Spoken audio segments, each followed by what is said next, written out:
the bot got some moves too.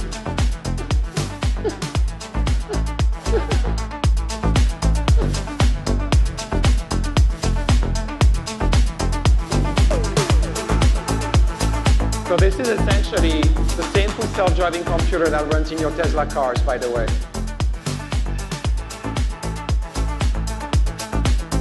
This is literally the first time the robot has operated without a tether. Was on stage tonight.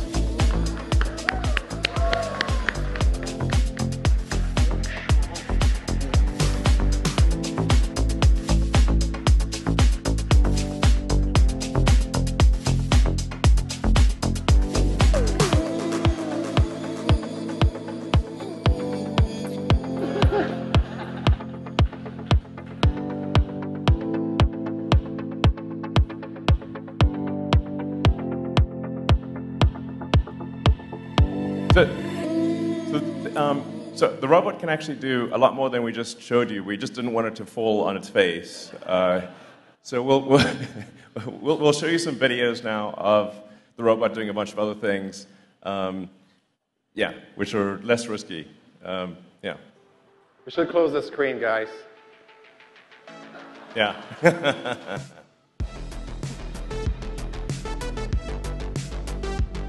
Yeah, we wanted to show a little bit more what we've done over the past few months with the bot, and just walking around and dancing on stage.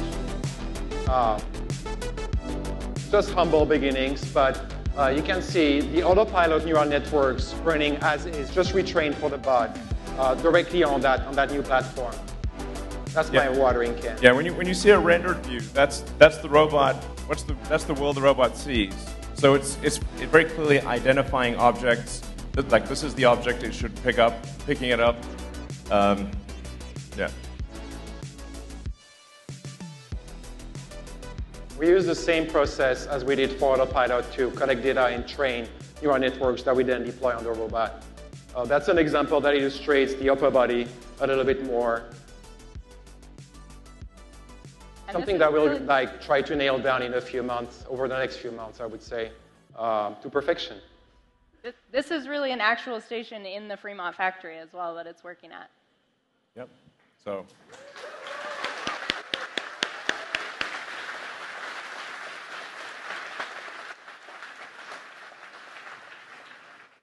And that's not the only thing we have to show today, right? Yeah, absolutely. So what you saw was what we call Bumble C. That's our sort of rough development robot using semi-off-the-shelf actuators. But we actually have gone a step further than that already. The team's done an incredible job. And we actually have an Optimus bot with fully Tesla-designed and built actuators, battery pack, control system, everything. It wasn't quite ready to walk, but I think it will walk in a few weeks. But we wanted to show you the robot, something that's actually fairly close to what will go into production, and show you all the things it can do. So let's bring it out. Do it.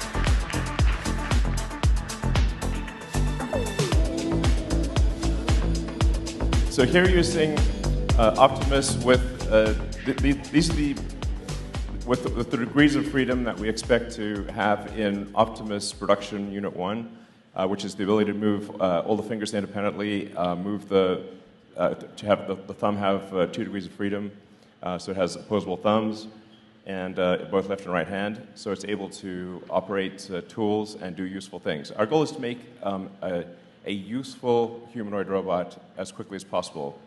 And we've also designed it using the same discipline that we use in designing the car, which is to design it for manufacturing such that it's possible to make the robot in high volume at low cost with high reliability. So that's incredibly important. I mean, you've all seen very impressive humanoid robot demonstrations, and that's great, but what are they missing? They're missing a brain. They don't have the intelligence to navigate the world by themselves. And they're also very expensive and made in low volume. Whereas Optimus is designed to be an extremely capable robot, but made in very high volume, probably ultimately millions of units, and it is expected to cost much less than a car. I'll just bring it directly to the right here. I would say probably less than $20,000 would be my guess. Okay.